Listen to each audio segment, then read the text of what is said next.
Hearthstone is a wonderful game, and it's an incredible addition to the digital collectible card game genre, or CCGs. Like so many other games, I found a true sense of excitement and fun while playing, and for the first few months, I'd even say I loved Hearthstone. Yet, as the metagame has shifted, a term loosely defined in CCGs as the defining, powerful, or most popular decks at any given moment, a number of destructive trends have emerged in Hearthstone that have begun to severely detract from the game's enjoyment for many players, myself included. The be-all and end-all game design ambition of always fun is beginning to slip away a bit, and as I will demonstrate here, can in large part be attributed to a few key mechanics within the game design itself. To examine the importance of concepts like deck size, card draw, and mana generation in Hearthstone, a logical first step is to explore other successful games in the genre. One such game is Magic the Gathering, a very popular trading card game first released in 1993 by Wizards of the Coast, which presently has a library of nearly 14,000 cards available or introduced at one time. Similar to Hearthstone, Magic players craft a deck from the large assortment of cards, with a deck typically containing 60 cards with a maximum of 4 of any individual card. While there are many subsets of cards and play formats players can take part in, which are designed to limit the choice of cards available for deck creation, the sheer volume of card options for average players offers a staggering amount of choice and volatility. Thus, while within an actual match, a large source of uncertainty for Magic players is caused by the huge variety of cards available. Generally, a player will not know what cards the opponent has in his or her deck. Hearthstone decks are constructed quite differently by comparison. Each deck contains merely 30 cards with a maximum of 2 duplicates of any specific card. Most importantly, the Hearthstone developers made an interesting and probably insightful decision to remove the need for mana-producing cards by providing an auto-generating mana resource known as mana crystals. At the beginning of a turn, the player gains 1 new mana crystal, up to a maximum of 10, and all existing mana crystals are refilled. When a card is played that costs mana, that card is subtracted from the current mana crystal pool, providing an automatic mana generation system and allowing the player to focus solely on the more interesting action-oriented cards. This decision to remove mana generator cards from the game has a dramatic impact on the total deck size, and it creates relatively low variance while playing the game. While the odds of drawing any specific card is the same 1 in 15 chance for both Hearthstone and Magic, the key difference is that nearly every card drawn in Hearthstone is actionable, because dead mana generator cards do not exist. Magic decks, on the other hand, typically contain about 1/3 mana generator cards, or land cards, and the remaining 2/3 of the deck are actionable cards. In both Magic and Hearthstone, it is standard play to draw 1 card at the start of your turn, so this means a Magic player will draw a mana generator approximately 1 out of 3 turns, which only serves to potentially enable already existing cards within the player's hand. A Hearthstone player, on the other hand, will always draw an actionable card at the start of every turn, always increasing the potential plays that can be made over the equivalent Magic hand. Now, while it's true that Magic generators in Magic do enable potential plays by nature of having more mana available than you might otherwise, the benefit to that extra mana diminishes severely as the game progresses. In the late game for a Magic match, it is not uncommon to have more mana available than you can utilize with playable cards. While the same is true of Hearthstone in the late game, the key difference is that in Hearthstone you're drawing 3.33% of your deck automatically every turn, and every single card is actionable. By comparison, you are drawing just 1.66% of your deck at the start of a Magic turn, and 1 out of 3 of those cards will be virtually useless because it's a land card. Now, a side-by-side comparison of 2 unique games with completely different designs is not precisely fair nor even informative, but these differences serve to highlight the issues that have begun to crop up lately in the Hearthstone metagame. The lack of mana generators as cards in Hearthstone has a significant impact on how the game plays out, and consequently, it dramatically drains the potential for variance in-game or even from match to match. With nearly every card in Hearthstone being actionable and not related to mana generation, a player can safely assume every card has an impact on the game, either directly on the opponent or on the board. Unlike land cards as the mana generators for Magic, which often become dead cards if the game goes on too long, all 30 Hearthstone cards can be relied upon to have a potential impact on the game, a design principle that has two significant consequences on gameplay. First, a Hearthstone player is very likely to know what cards the opponent has in hand or what cards that opponent is likely to draw into. This issue comes from the combination of small deck size, always actionable draws, and a significant lack of options for deck building, primarily tied to the segregation of cards by class and relatively small card pool.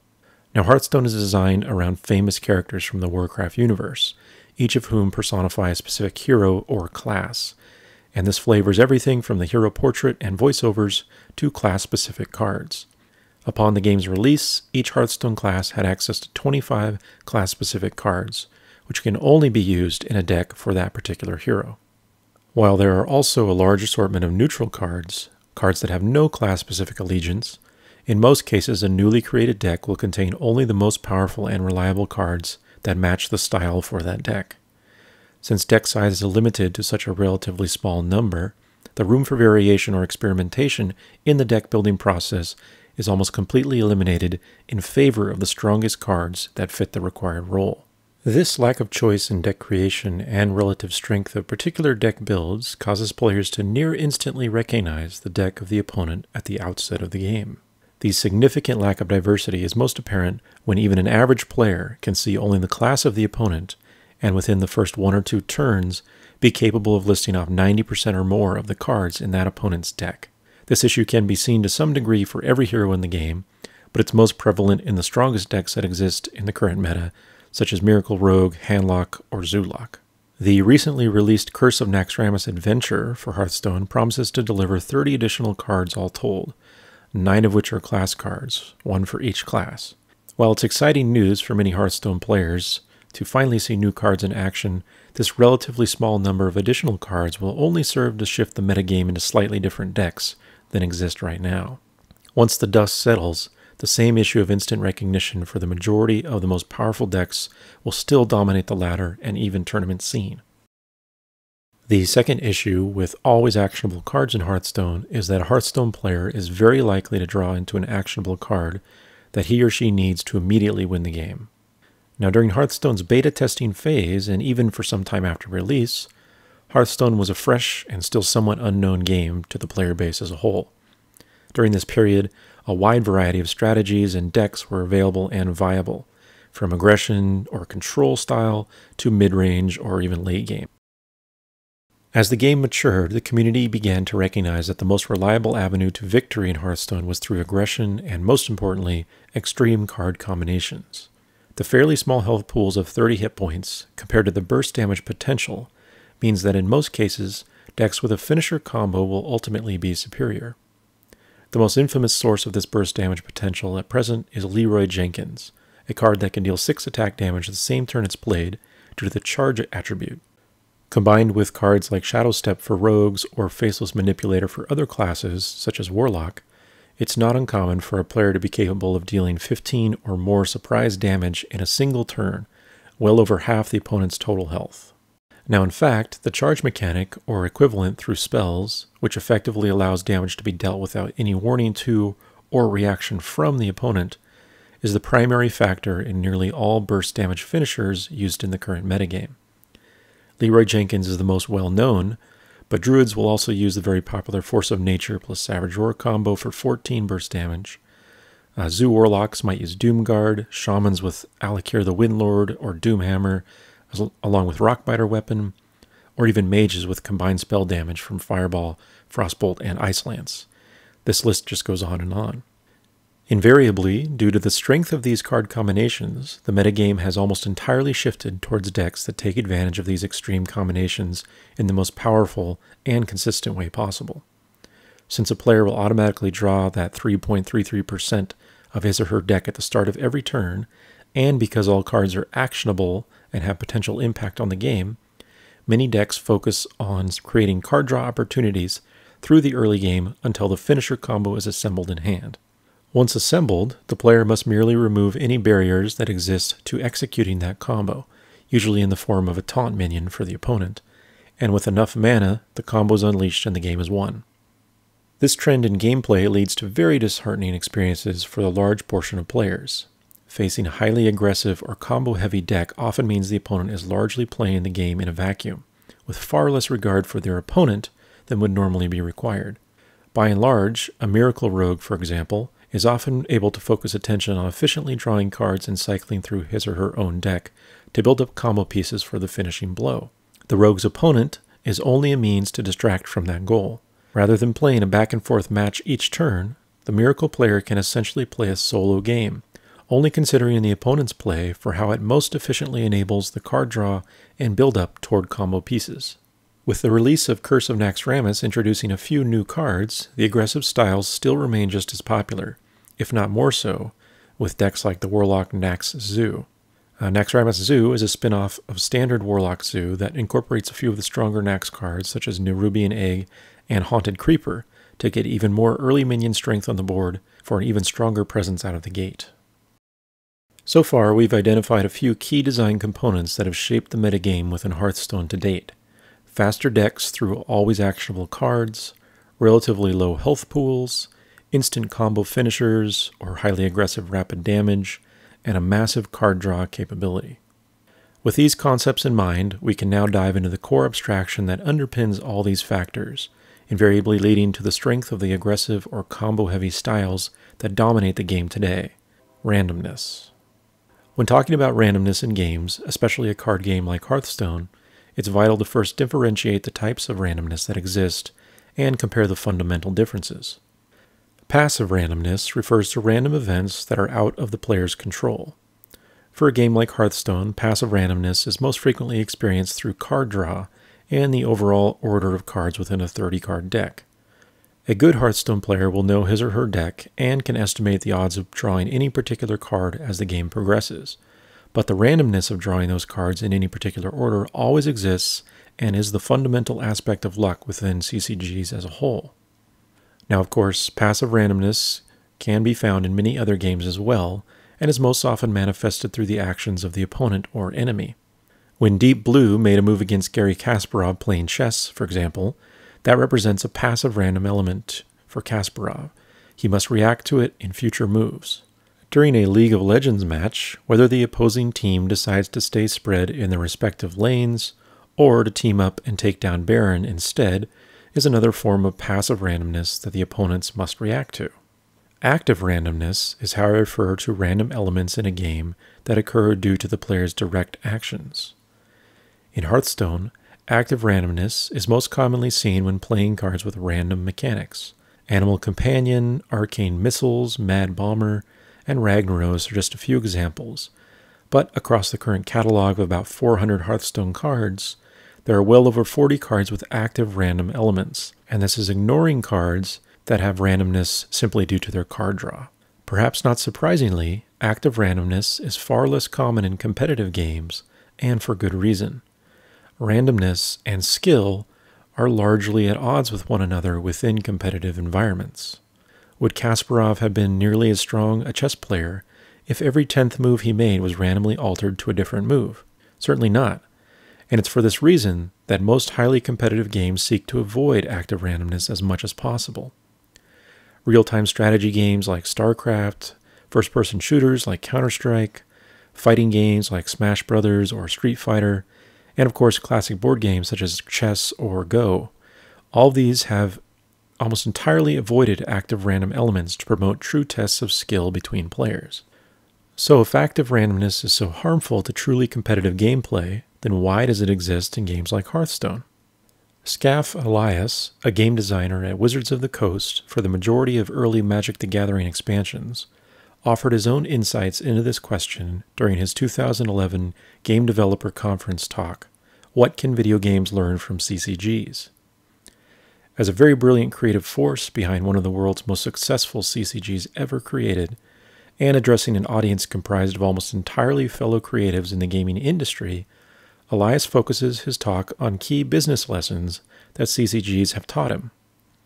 CCGs provide a repeat purchase model, Elias contends, so a long-term plan for success focuses on, quote, a wide range of customers with different amounts of skill, free time, and especially money to spend, end quote. Elias goes on to discuss the core concept that every game is a sales pitch, whereby the developer must ensure when a player is playing even a single match within the game, by the end of that match, the player should be inclined to potentially make a purchase. Quote, for objects to have a clear benefit across different entry times and purchase levels, the value of each purchase, in winning percentage, should have only logarithmically increasing value, claims Elias.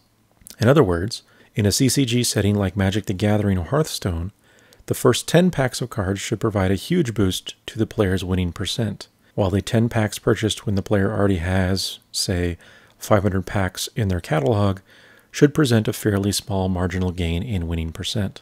While not directly tied to the concept of designing active randomness into the game, it's important to first understand Elias's viewpoints on these business model practices in terms of CCGs, and how those practices might impact design elements such as randomness. Quote, if every game is a sales pitch, Elias continues, for small audience sizes, a high degree of randomness in gameplay is critical. For astute audiences, it is very helpful to maintain discussion about strategy and value, end quote. A subtle choice of wording in that last phrase from Elias is critical.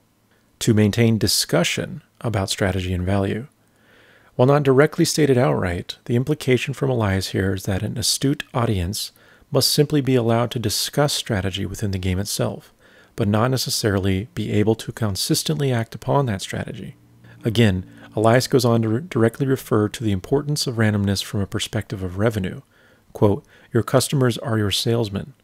Intermixing of large populations is nice, making randomness even more critical, end quote. While these points made by Scoff Elias in early 2011, a nearly 20-year veteran in the CCG marketplace, are certainly not attributable to Blizzard and therefore Hearthstone by association, it's undeniable that much of these core concepts that Elias discusses were principally brought into the basic mechanics of Hearthstone from the ground up. With such a heavy focus on active randomness at the heart of Hearthstone, in addition to the relative strength of aggro or combo-heavy decks to quickly burn down an opponent, it seems clear that Hearthstone was designed with far less regard for the skill of two opponents deciding the outcome than the majority of other competitive games.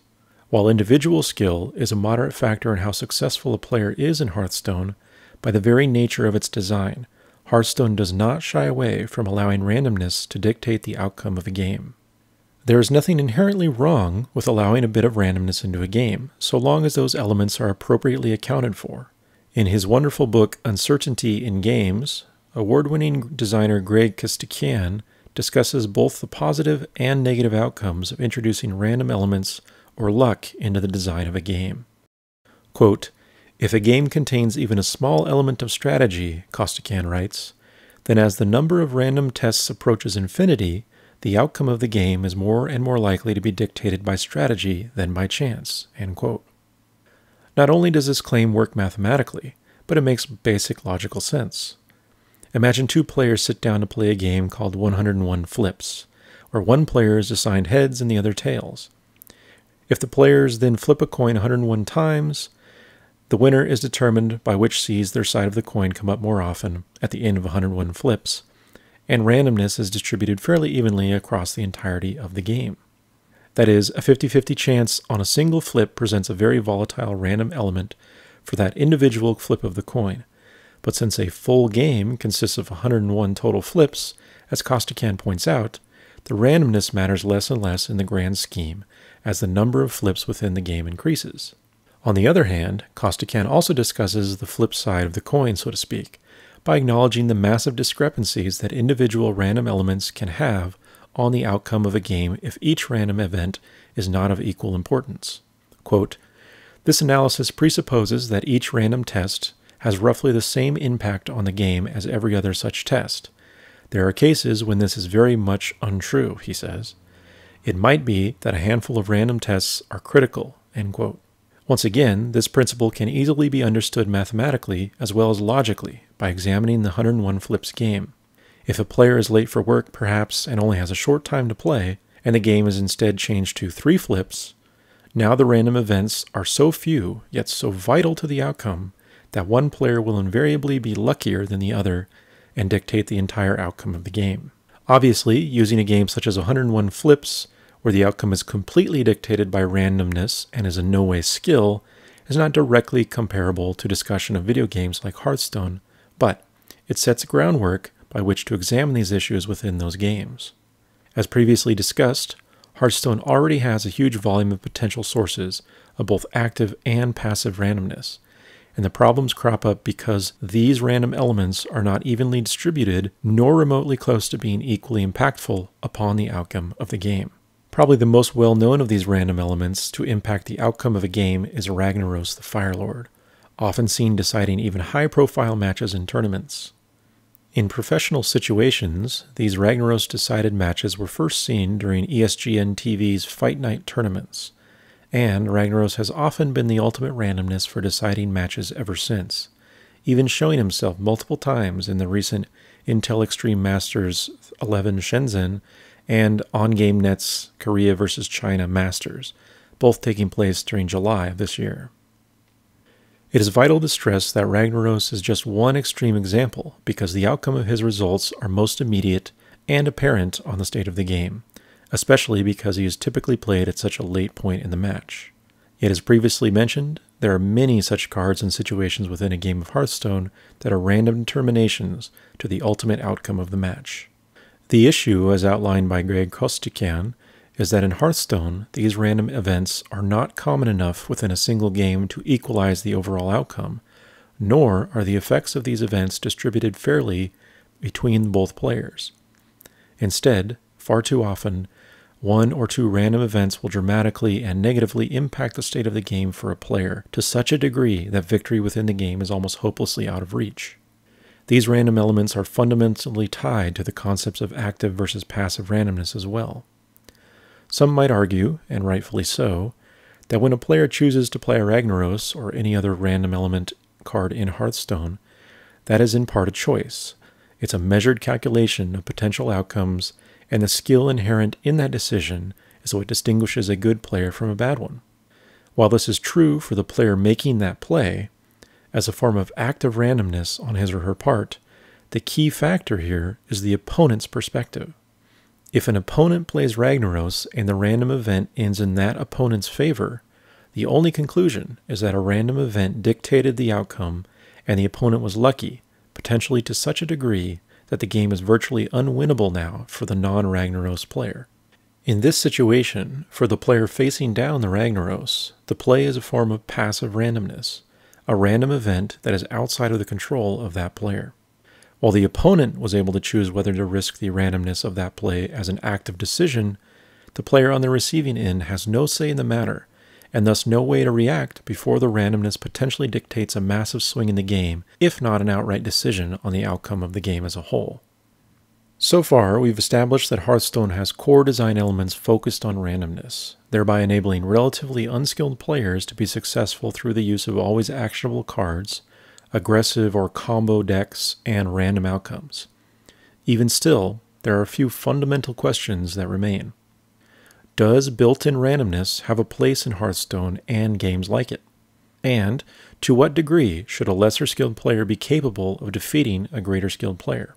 To begin answering these questions, it's first a good idea to examine what sort of intrinsic or inherent randomness already exists within the game itself, prior to adding purposefully random elements on top of it. Card games like Hearthstone, by their very nature, already contain an overwhelming volume of passive random elements through the deck shuffling and therefore basic card draw mechanics. To illustrate, if we built a standard Hearthstone deck of 30 cards and it was made up of duplicate pairs of 15 unique cards, after shuffling at the start of each game, the odds that we would ever get the same order for our 30 shuffled cards is about 1 in 8 billion, or 8 times 10 to the 27th power. By the most generous estimates, that's a number around 8,000 times greater than the total number of grains of sand on the entire planet. To put that in Hearthstone terms, if the entire population of the world at present were all forced to sit down and play Hearthstone against one another all day, every day, with an average game time of about 10 minutes, it would take around 43.2 trillion years for someone to eventually see an identical shuffle in their 30-card deck. So in other words, the draw order that dictates much of the randomness ingrained in a CCG like Hearthstone is so inherently random, it is statistically impossible to ever have the same draw order across two games. Now, it's my own opinion that the randomness of card draw is plenty sufficient to provide luck factors to players within a Hearthstone match, allowing a weaker player to sometimes defeat a stronger player. But as is evident by the design of much of Hearthstone, it's clear that the Hearthstone design team did not feel those factors alone were enough. Since Blizzard is fairly tight-lipped about such topics, we can only guess at the true intentions of these design decisions, but as illustrated by industry veterans such as Scaf Elias and Greg Costikyan, it seems evident that Hearthstone was absolutely designed to allow a more casual, lesser skilled player to be victorious, and often on a very regular basis. Now, if such a goal was even worth considering, how could Hearthstone be altered in a subtle yet fundamental way to reduce the negative effects of randomness upon the current metagame without completely dismissing the wide range of skill within the player base? The first step is to take a page out of Greg Costikyan's book, quite literally, and reduce the strength of existing passive random elements in Hearthstone to have far less impact on the outcome of the game. Quote, "Designers can adopt strategies to minimize the impact that luck has on outcomes, such as balance among random elements, exposing all players equally to random elements, and/or regression to the mean," writes Costikyan. Going back to the prime example of Ragnaros, it's clear that the randomness of Ragnaros is not even remotely exposed to all players equally, since there is no potential downside for the player playing Ragnaros. A random element card like Mad Bomber, for example, is a much better design for two fundamental reasons in the realm of Hearthstone mechanics. First, playing Mad Bomber exposes all players equally to both the positive and negative outcomes. This means that while the player placing the card has the advantage to consider the potential results, and therefore choose whether to trigger the act of randomness caused by the card, within statistical reason, it's just as likely to go poorly for the player as for their opponent. Secondly, as discussed by Costikyan, Mad Bomber's random effect is split into many lesser events to make up the total of his output. Each bomb he throws is a single point of damage on a single random target, and, ignoring dead targets, each bomb has no impact on future bombs in the series. This wider distribution of random elements serves to lessen the severity of any individual event from overshadowing the entirety of the play as a whole. By contrast, of course, it is all too common for a card like Ragnaros to have a 50-50 chance of winning the game outright, or even indirectly winning by killing a vital minion that exists on the opponent's board. Aside from built-in randomness within card design itself, as discussed previously, the other huge factor in the current metagame that leads to such overwhelming strength in draw-heavy, aggressive, or combo-oriented decks is the lack of potential reactivity from an opposing player. One potential solution, albeit a very fundamental addition to the game as it currently exists, is a basic concept I call the reaction phase. The reaction phase is, in essence, when a player has an opportunity to react to what their opponent played during a given turn. The concept ties into a similar notion of instant cards from Magic the Gathering, but is fundamentally different in a way to maintain the speed and fast pace of Hearthstone games to date. Once your opponent completes his or her turn, but before your turn begins, you enter into your reaction phase. The reaction phase would be very short in duration, perhaps 10 seconds, during which time you are allowed to play cards with the reaction trait. Each successful reaction card played would cause the 10-second timer to reset, allowing time for a second reaction card to be played if needed. This ensures that a player would not be able to keep the reaction phase going over time by faking a cast and then canceling, and instead the 10-second timer would just run out and the reaction phase would end. Moreover, to prevent Hearthstone games from becoming much longer, the simple solution is to cut out 10 seconds of standard turn time and use that saved time for the reaction phase instead. Other than the timing, playing a reaction card behaves just like any other played card, except because the reaction phase is prior to your turn, reaction card mana is subtracted from your starting mana pool when your turn begins. The goal of reaction cards is to allow a player to react to the opponent's turn prior to the final resolution of the turn's outcome. Since reaction cards are technically played on the opponent's turn, they can have unique flavor and interactions that aren't necessarily logical as a standard card played on your own turn. Often, This would be interactions based on the actions or plays of the opponent during their turn, such as damage dealt, cards played, types of attacks, types of minions, and so on. Here we have a few quick examples of potential reaction cards that I just came up with. Reverse damage would heal your hero for 50% of the damage dealt to you this turn, rounded down. Cancel magic, you choose a single spell cast by your opponent this turn, and you revert all direct effects of that card. Flip swaps the attack and health of an enemy minion. Damage dealt this turn from that minion is adjusted accordingly.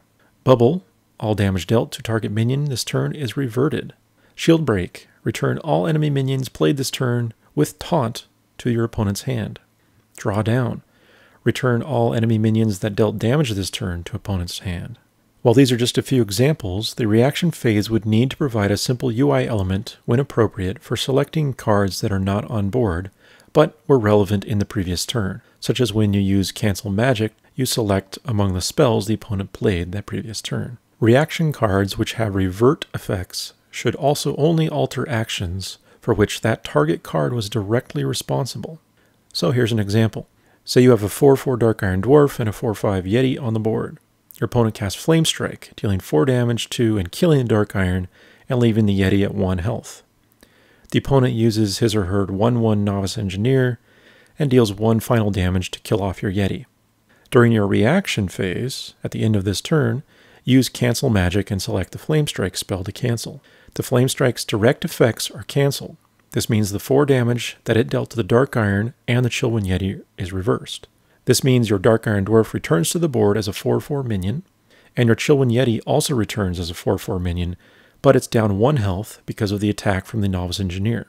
Since the direct effect that was countered from Flame Strike does not impact the Novice Engineer still deals her damage, and the Yeti loses the 1 health, but the Engineer is dead. Another simple example, you have a 3/5 Sen'jin's Shieldmaster on the field, which has the Taunt attribute. Your opponent has 2/3 attack minions on the field.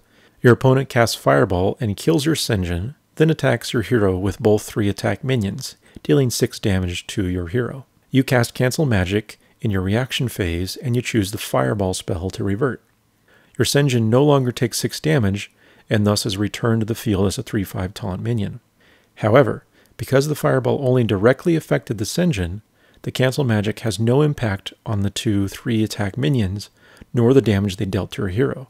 They do not get stopped because while the Sen'jin would remain alive, and the attack would have been stopped by taunt, the Cancel Magic only alters the direct effect of the cancelled Fireball spell.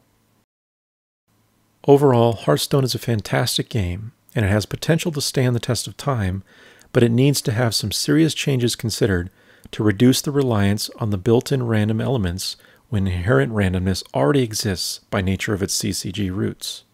Moreover, as long as burst damage potential or even highly aggressive decks exist without the ability to react to them, Hearthstone is destined to be ruled by these play styles where draw and luck are just as important, if not more so, than ability or skill. A fundamental shift in design would keep enough fair and balanced randomness within the game to cater to more casual players, yet would also provide capable players with the ability to take advantage of it, the tools to react to, and even somewhat counter the aggro burst styles that have become dominant in the current metagame. Thanks so much for watching. I'd love to hear your thoughtful opinions on this topic as well, so feel free to leave a comment below or on Twitter, wherever it suits you. And otherwise, hope you enjoyed watching. If so, please subscribe, and we'll see you next time.